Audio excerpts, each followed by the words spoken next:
let's go.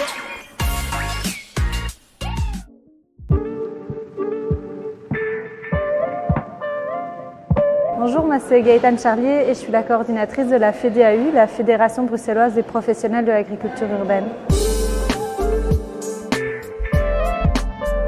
Cette fédération, elle existe depuis 3 ans et demi et elle a été créée suite au développement à Bruxelles depuis une 10-15 d'années de plus en plus d'initiatives d'agriculture urbaine professionnelle, donc des gens qui en tirent un revenu, qui en tirent une subsistance pour leur vie et qui développent une multitude de projets, qu'ils soient purement productifs, alimentaires ou vraiment avec des vocations pédagogiques, sociales, des mix. Il y a aussi des projets qui développent l'insertion socio-professionnelle, du soin à la santé mentale, et puis il y a aussi tous les bénéfices environnementaux de ces projets. Et donc cette fédération, elle a été créée avec 2 objectifs. Le premier, c'est vraiment de pouvoir faire le pont entre les pouvoirs publics et les acteurs de terrain, et donc de représenter le secteur, de faire du plaidoyer politique et de faire remonter les besoins du secteur auprès de la région.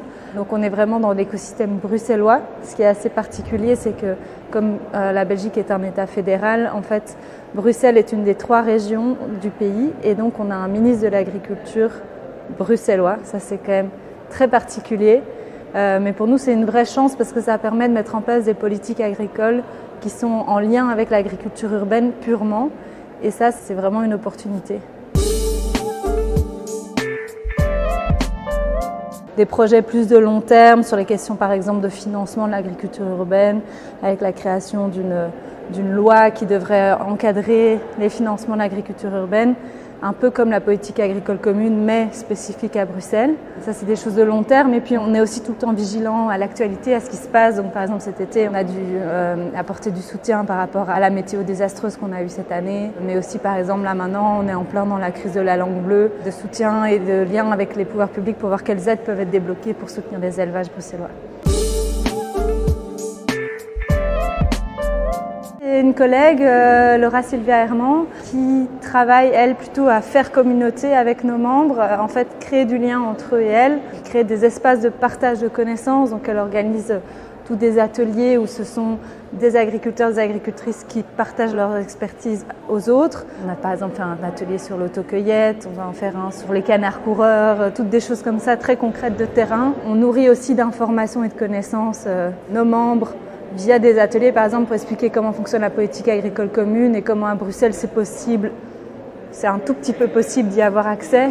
Donc ce genre de choses qui permettent de leur apporter des connaissances pour mieux fonctionner. Elle crée aussi toutes des initiatives de mutualisation entre nos membres.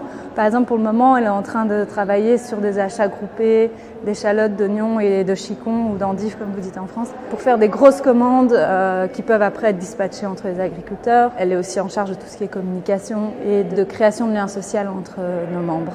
On propose aussi un fonds qui permet de donner accès à nos membres à des formations externes ou à des expertes externes sur des sujets précis, et ça, c'est à la demande.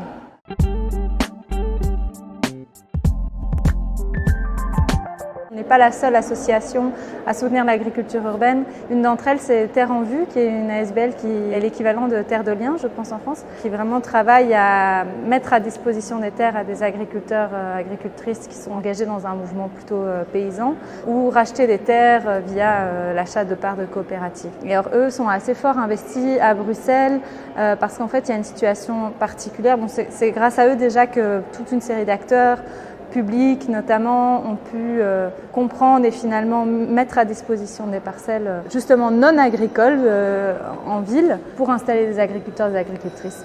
Mais Bruxelles a cette particularité que pour une ville, même pour une capitale, elle a encore une zone agricole. C'est ça aussi qui a permis qu'il y ait autant d'agriculteurs et agricultrices urbaines qui s'installent. Mais on a plus ou moins 230 hectares qui sont des terres agricoles officiellement et qui sont en partie alloués à de l'agriculture, mais il y a aussi tous des terrains qui sont dans ces terres agricoles qui ont été bâtis ou qui sont alloués à du pâturage équestre ou des choses comme ça. Mais du coup, ça veut aussi dire qu'il y a une série d'agriculteurs, agricultrices conventionnels qui sont installés à Bruxelles, qui occupent aussi plus ou moins 200 et quelques hectares parce qu'ils sont en partie sur les terres agricoles, en partie sur des terres bâtissables. Donc, ces deux réalités à Bruxelles, ces acteurs-là sont très peu intégrés dans Bruxelles. En fait, ils ont souvent des parcelles aussi en Flandre et c'est juste qu'ils ont quelques hectares à Bruxelles. Un des enjeux qui pourrait être très intéressant, parce que ces personnes sont en fin de carrière, c'est de réussir à ce que une fois que leur carrière se finit, ils acceptent de mettre à disposition ces terres pour des néo-agriculteurs, agricultrices qui sont vraiment intégrés dans le réseau urbain, qui servent à nourrir la ville et qui sont dans des pratiques durables.